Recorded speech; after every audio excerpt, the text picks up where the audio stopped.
So you just work until you eventually burn yourself out.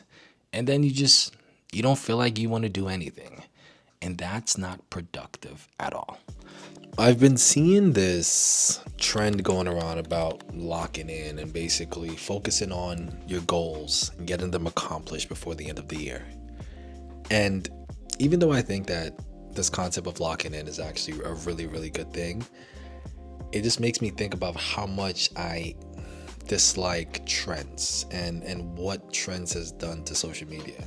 I dislike trends because most of the time they're not authentic. They also take away from the true value of things in the grand scheme of things. Like, it's usually rushed because, when trends come, they're kind of like quick going. As soon as they're here, they're gone. So people try to really jump on the trend. So it kind of sacrifices value to basically to just fit in onto the trend. I'm a strong believer in this concept of locking in. Locking in for me is more than just a trend. It's more of like a lifestyle. I live and thrive in locking in and just getting shit done, right? However, I think there's a correct way to lock in. There needs to be balance. Nothing too much in excess is ever good. Locking in is a great thing, but you need to have balance. You need to have a game plan.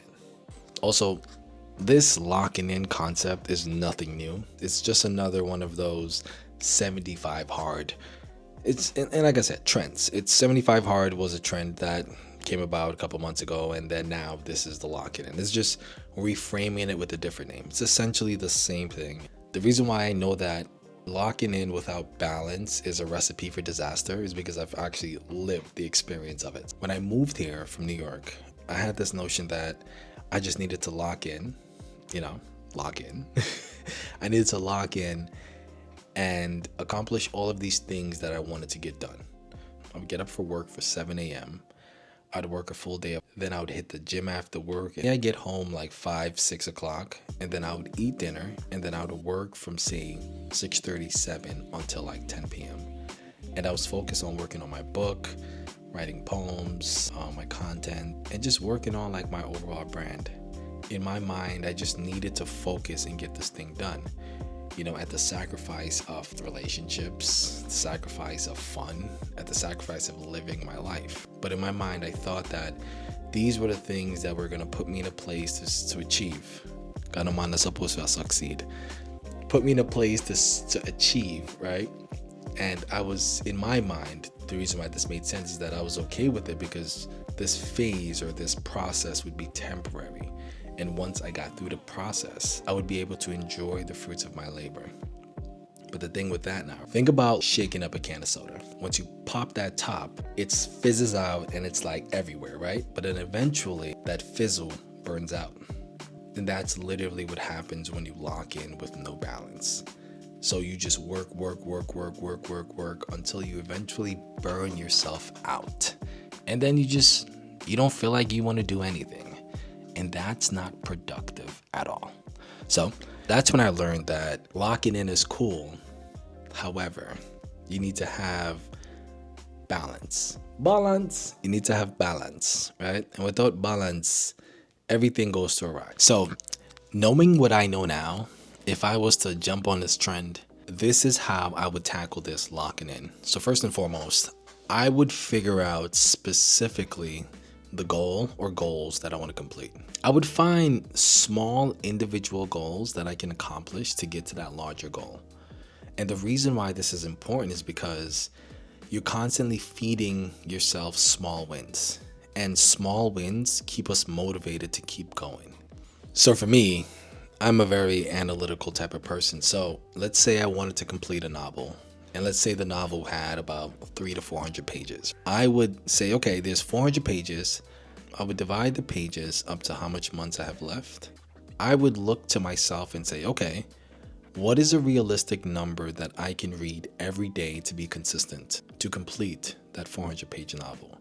And what's important about this, right, is to be truly honest with yourself, because consistency is what's going to create that momentum to get over that hump. So if I tell myself that I can read 10 pages a day, that's what I'm going to commit with. I'm going to make sure it's something that's realistic that I can accomplish and stick to.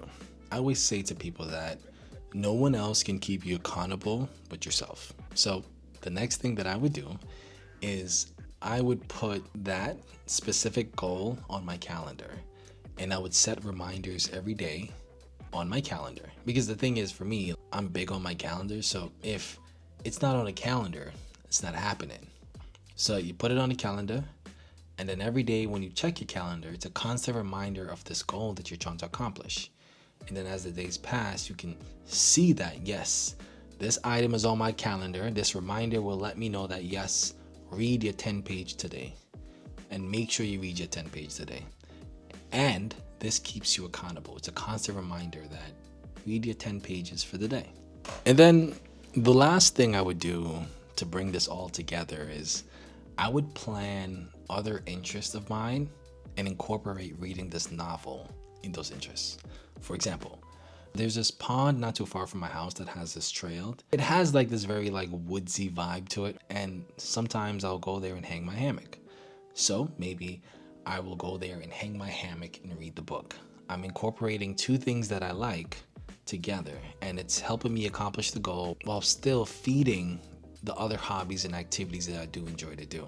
Also, like say I have a favorite cafe, I would go to the cafe and read my novel, because it's another two things that I like, and I'm just marrying them together. Let's say, hypothetically speaking, that the only time I have to read is inside the house.